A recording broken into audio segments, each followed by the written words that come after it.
Monsieur le ministre, quand vous êtes arrivé au pouvoir, il y avait au ministère des Finances, qui à ce moment-là regroupait aussi l'économie, une politique industrielle que je connais assez bien et un programme de gazelle.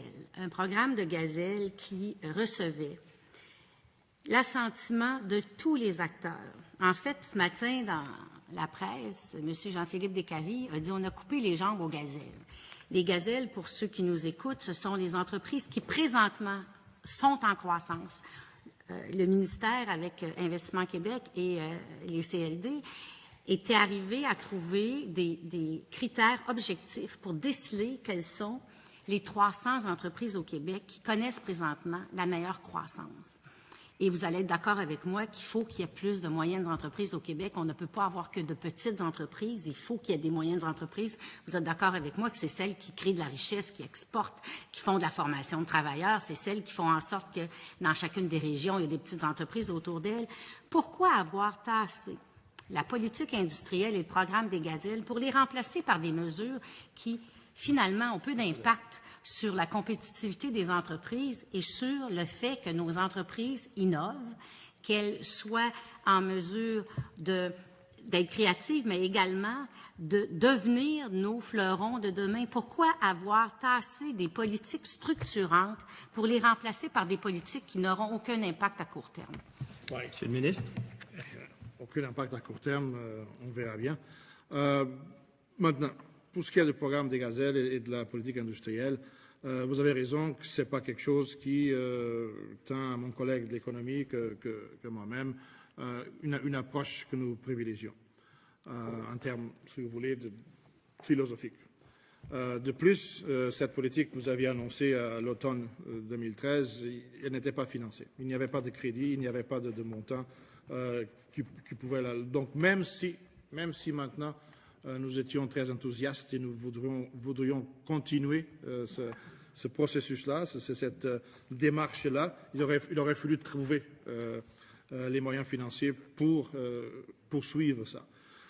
Mais ce n'est pas quelque chose que nous jugions à l'époque et maintenant quelque chose de très utile. Vous avez raison qu'il faut que les entreprises québécoises, les PME, passent de P à M, donc qu'elles grandissent, qu'elles puissent devenir plus efficaces.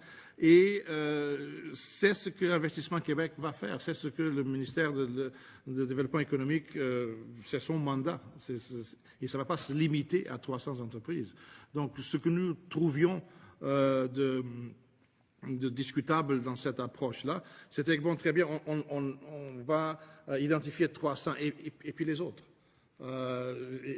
C'est une entreprise qui est toujours, à mon avis, très périlleuse quand c'est l'État qui se met à identifier les entreprises qui sont gagnantes et puis les autres doivent attendre une autre politique industrielle qui verrait le jour peut-être dans un avenir pas très lointain de chez nous.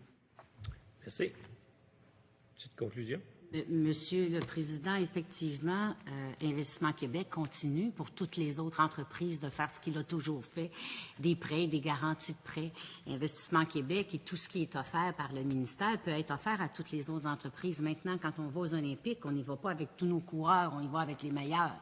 Et si on avait 300 entreprises au Québec qui sont des moyennes entreprises, imaginez ce que serait notre économie. Et accélérer la croissance, et encore une fois, l'État ne choisit pas les meilleurs. L'État a trouvé une façon de les identifier à partir de critères objectifs sur la croissance passée des entreprises. Et là, il y a 500 entreprises qui attendent la réponse. 500 entreprises qui ont passé à travers le filtre très serré des résultats financiers et 500 entreprises qui pourraient croître. Et vous savez qu'à même nos petites entreprises du P de PME, là, il y en a très peu qui se rendent à M. Et si on pouvait aider celles qui sont dans une lancée pour se rendre à M, d'y aller encore plus vite avec de la formation, avec des mentors, avec des chargés de projet qui font arriver leurs projets, avec Investissement Québec qui leur trouve des occasions d'affaires partout à travers le monde. Un programme qui a été réfléchi par les gens du ministère avec Investissement Québec, avec les CLD. Je vous invite, Monsieur le ministre, à y réfléchir à 2 fois parce que vous êtes en train d'enlever au Québec la meilleure idée qui est arrivée depuis 2 décennies pour développer l'économie du Québec parce que les programmes, comme vous parlez, puis Investissement Québec, ça fait longtemps que ça existe, mais des moyennes entreprises, on n'en a toujours pas, ou presque pas.